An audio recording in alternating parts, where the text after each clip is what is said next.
But I'm today portraying Dr. Charles Stewart, who is by far the greatest hero of Montgomery County.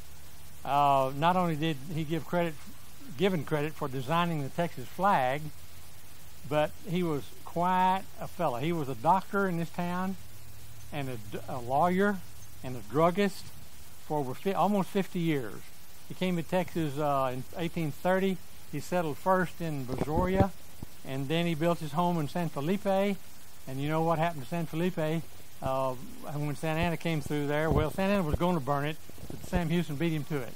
So after the battle, Stewart went home and his house was burned to the ground, so he moved up here to Montgomery and married the founder of this town's daughter. W.W. Shepherd gave the land for this town, and he had a daughter by the name of Julia.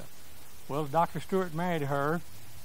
Between being the first person to sign the Declaration of Independence at Washington, Nebraska on the 2nd, he came over here on the 11th, which to this little town was called Lake Creek at that time, long before they changed it to Montgomery. And then he got back over there in time to sign the Constitution on the 17th. But between those two signings, he ran over here and got married on the 11th to Julia. Not only was I those things I mentioned, but I was also a postmaster, district attorney for this district. I was a county clerk for 6 years. I was a botanist. I was a surveyor.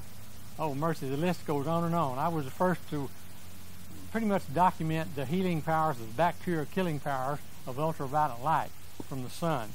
In 1830, the secretary to the Supreme Court of Mexico, before Texas was part of Mexico, or before we separated from Mexico, I was the secretary of the Supreme Court.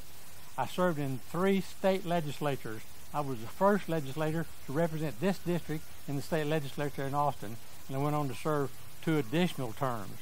Of all the things I've mentioned, none of that has made the Texas history book.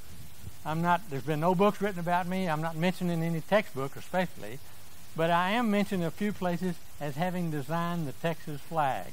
The first 3 years of the Republic, from 36 to 39, everybody and their dog had a flag. Lamar had his flag. Sam Houston had a flag. Lorenzo de Zavala had a flag. There must have been 30 flags that flew over Texas the first year of the Republic. Now, Sam Houston, of course, was the first elected president of the Republic, and he couldn't succeed himself by constitutional rule, so Lamar was your second president. During his term, he decided that he'd clean up this confusion about the flag, so he appointed a committee, and I was the chairman of the committee, and we designed this Texas flag. And by the way, we sort of borrowed the idea from a girl by the name of Sarah Dotson. She had made a flag almost identical to the Texas flag, only her flag, the red and white stripes, were vertical. So we might give her a little credit, but she designed that flag and made it almost 5 years before the Stewart flag in 1835. The Stewart flag didn't come along until 39, 4 years difference. Okay, so we designed the Texas flag, the committee did, and I had it in front of me on the table, and I presented it to Lamar. He was sitting across the table from me, and I presented it to him with the white on top. I didn't turn it around, thinking he'd know to turn it around. So I slid it across the table to him, and he signs the proclamation on January the 25th, 1839, with the red on top. And we know better. We know the white goes on top. But anyway, I've been given credit for designing the Texas flag. I don't deserve all the credit. I was just involved. There was a lot of other people that deserve a lot of credit, especially Sarah Dotson.